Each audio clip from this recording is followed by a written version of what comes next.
Salut à tous, j'espère que tout le monde va bien. On se retrouve aujourd'hui pour la market update sur BTC, le Forex et le Gold.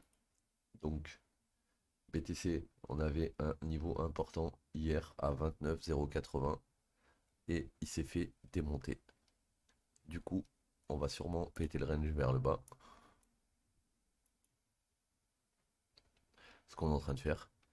Et donc, pour pouvoir, entre guillemets, reshorter ce mouvement, je vous ai mis tous les niveaux qui sont intéressants en dessous et juste au-dessus. Donc sur la descente qu'on a créé là déjà qui a pris le lot ici et ici, on a créé un, deux NPOC, troisième ici, et on a deux daily. Donc dans un premier temps, si on a cassé en dessous d'ici, ça peut être l'IDM et ça peut être la POI au-dessus de l'IDM. Et on voit qu'on a un daily et un NPOC. Donc faut voir. Ensuite, si je me mets en M15, le NPOC peut être là. Enfin, le IDM peut être là. L'engineer ici, de cette petite leg. Donc, du coup, le premier NPOC pourrait être intéressant aussi. Donc là, ce que je vais regarder aujourd'hui, c'est petite alerte à 2900 puisque c'est un NPOC et c'est l'IDM. S'il y a une réaction ici, on short jusqu'au lot. Ok. S'il n'y a pas de réaction ici, on attend qu'on aille taper les niveaux un peu plus haut avant de shorter. Le short optimal, il se ferait aux alentours d'ici, 29,7, 29,8. Maintenant, vu que le premier mouvement a eu lieu déjà, c'est possible qu'on prenne juste les liquidités internes du début du move avant de repartir plus bas. Ok. Donc pour aujourd'hui, je vais attendre qu'on vienne toucher ces niveaux. Et dès qu'on sera sur ces niveaux, je verrai si c'est possible de d'enclencher un short. Euro USD, toujours la même chose, baissier. Donc en M15, on a eu un break ici, hein. Donc potentiellement ici on a l'IDM.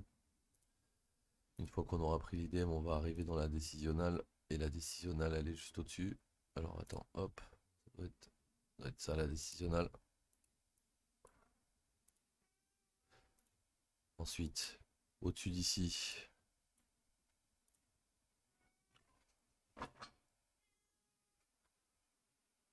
euh, Là, on a déjà revenu tester. Il y a une petite liquidité qui a été laissée ici. On est passé en dessous du lot ici. Donc tout ça, c'est de l'interne.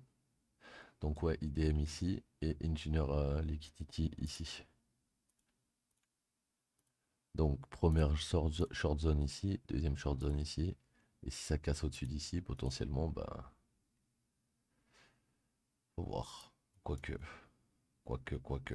Non, c'est pas ça. Attendez. Là, on a la décisionnale. Et la PE extrême, elle est là, hein.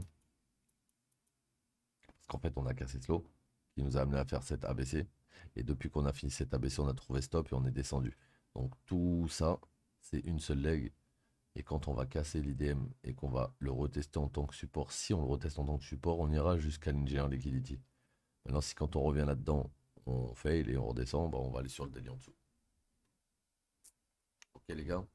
Donc là, c'est des boss que j'avais tracés, mais ils sont internes. Le gros boss, il se fait ici. Et donc après le boss, on a un pullback, c'est l'IDM. Ensuite, on redescend, on crée un nouveau plus bas. Ben, pour avoir l'IDM ici. Là, j'ai mis short zone ici, mais je pense que c'est plus haut. C'est par là, je pense. Fais voir en M5. En M5, si je me fie qu'à mon mapping interne, d'accord, mes prochaines POI, elles sont dans cette zone-là. Elles sont dans cette leg. D'accord. C'est-à-dire que là, l'IDM décisionnelle, elle est là. Et la POI extrême, elle est là. De cette leg. Puisque là, si je mets des bulles hein, en interne, on a un low ici qui a été validé avec un high ici. Et depuis, on a cassé en dessous. Et vu qu'on est en train d'essayer de reprendre l'IDM, on va bientôt pouvoir valider cette bulle. Pas encore. Donc dès qu'on l'aura repris, on va valider le lot. Et une fois qu'on aura validé le lot, si on arrive à repasser au-dessus de la PO et de l'IDM, on risque d'aller jusqu'ici. Et d'ici, ben, si ça tient pas, on va redescendre sur le lot. Si par contre on passe au-dessus, on va aller liquider tous ces RSDI et on va remonter dans la grosse POI là-haut, là, ici. Ok. Donc dans un premier temps, on est dans ça. On peut avoir une POI de short ici, une POI de short ici. Si jamais on traverse les deux, la grosse POI de short est en haut. Ok. Donc là, c'était le GBP ou l'euro? Euro, ok. GBP, donc là, je suis un peu déçu parce que le GBP, je l'avais long hier et vu que à 2 heures du mat, il y a les frais sur Prime XBT, j'avais coupé. Donc regardez, ici, on avait une belle petite ABC au 100%, on est revenu. Donc là, ce premier move, je l'ai joué, mais après, le problème, c'est que là, quand on est revenu, j'ai dû TP avant, vers 1 heure, par là, ici, puisque on a eu déjà un plus un repli complet, puis avant de repartir. Donc, c'était pas ouf, quoi, à tenir. Donc là, ce que j'attends sur lui maintenant, vu que là, on a créé un low, un high, un low, et que là, c'est à peu près égal, on n'a pas créé de nouveau plus bas. Regardez, déjà les 161,8 sont là, donc si ça c'est une 1, 2, là on pourrait faire une 3, ensuite une 4, ensuite une 5. Faut pas oublier que la POI extrême est au-dessus sur GBP et que ça, c'est le prochain boss si jamais on vient casser au-dessus, puisque là le retracement a pris les liquidités internes, donc l'inducement a été pris. Donc là, on est dans ça, plus ça. Et donc tant qu'on reste au-dessus de cette bulle, on va pas plus bas. Et là, vu que ça hold ici, à mon avis, on va même aller casser le high et venir dans cette POI ici, sur le daily et dans la mèche qui n'a pas été fil. On va finir avec le gold. Donc le gold, fidèle à lui actuellement, il baisse.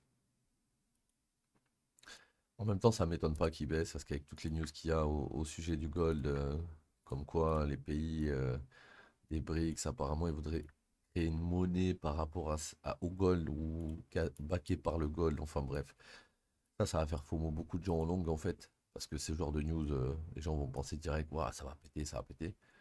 Donc oui, ça peut péter. Le problème, c'est qu'avant que ça pète, ces gens, ils vont pas l'acheter au prix fort, en fait. Ils vont le faire descendre avant de vraiment le racheter. Et donc là, vu que j'ai mon boss ici, d'accord, j'ai mon engineer liquidity qui est là. J'ai ma POI extrême qui est juste au-dessus. D'accord. Là, j'ai mon high. Là, j'ai mon high. Là, on vient de récupérer l'inducement. Donc là, on va pas tarder à avoir une zone de short sur le gold. Là, c'est la POI au-dessus de l'inducement. On arrive dedans. Et si, vu qu'on est baissier, je mets une A, B, C, on est potentiellement dans la box que j'ai mis avec les 100, 123. Donc, ouais. Donc attention. Là, si vous avez un rejet là-dedans, vous allez automatiquement retourner prendre le lot, hein. Donc quand je dis automatiquement prendre le lot, ce qu'il faut faire, c'est que si vous allez shorter cette zone, vous identifiez votre premier pullback qui est ici, et vous lâchez votre TP ici, là, sur cette ligne. Comme ça, quand on arrive en dessous, vous êtes dans une POI bull, mais vu qu'on est baissier, bah, cette POI bull, normalement, tu la considères pas. Mais bon, quand on va revenir dedans, si tu as un rebond, tu vas pouvoir le reprendre en long. Alors que si t'as pas de rebond, on va descendre en dessous, et toi, vu que tu es en short, tu veux sortir sur la dernière liquidité du move interne au cas où que si, quand on arrive ici, on a un rebond pour aller plus haut, toi tu sois déjà sorti. Ok?